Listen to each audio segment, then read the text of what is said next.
गरजा रायगड सात संवाद या वृत्तवाहिनीत आपलं स्वागत आहे। तर चला पाहूया आजच्या घडामोडी। भारतीय जनता पक्ष युवा मोर्चाकडून तहसील कार्यालयात निवेदन।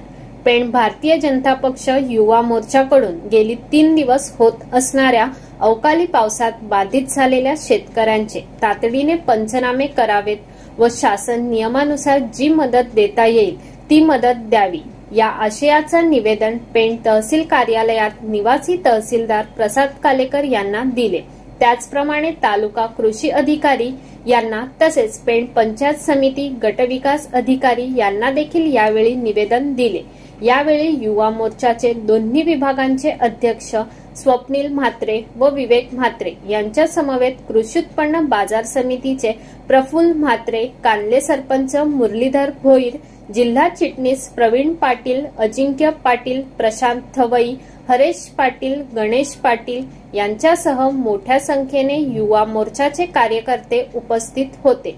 यावेळी स्वप्नील म्हात्रे यांनी बोलताना सांगितले की 3 दिवस लागोसाला होणाऱ्या पावसामुळे पेण तालुक्यातील पिकलेल्या भात शेतीचं अतोनात नुकसान होत आहे आणि त्याचं नुकसान भरपाई मिळावी यासाठी आज आम्ही तहसीलदार साहेबांना इथं निवेदन दिलेलं आहे।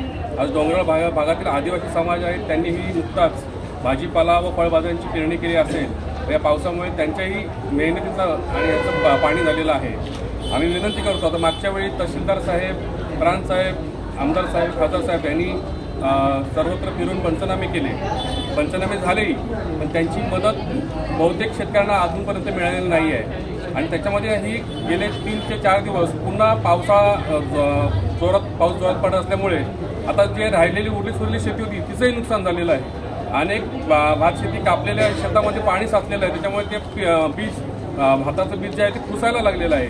अशी परिस्थिती असताना विशेषतः खारेपाटात ही पद्धत ही आहे, परिस्थिती ही खूप गंभीर होत चाललेली आहे आणि पाणी साचून राहत आहे, पाण्याचा निचरा होत नाही आहे। त्याच्यामुळे आम्ही विनंती करत आहोत की ह्या उरलेल्या राहिलेल्या शेती नुकसानीची फेरपंचनामे करून पुन्हा एकदा शेतकऱ्यांना आर्थिक मदत मिळावी व जी शक्य असेल तातडीची मदत ही शासनातर्फे मिळवून देण्यात तहसीलदार साहेबांनी आम्हाला शेतकऱ्यांना मदत करावी ही विनंती करत आहोत। तर अशाच अनेक ताज्या घडामोडी पाहण्यासाठी गरजा रायगड सात संवाद या वृत्तवाहिनीला सबस्क्राइब करून बेल आयकॉन वरती क्लिक करा। धन्यवाद।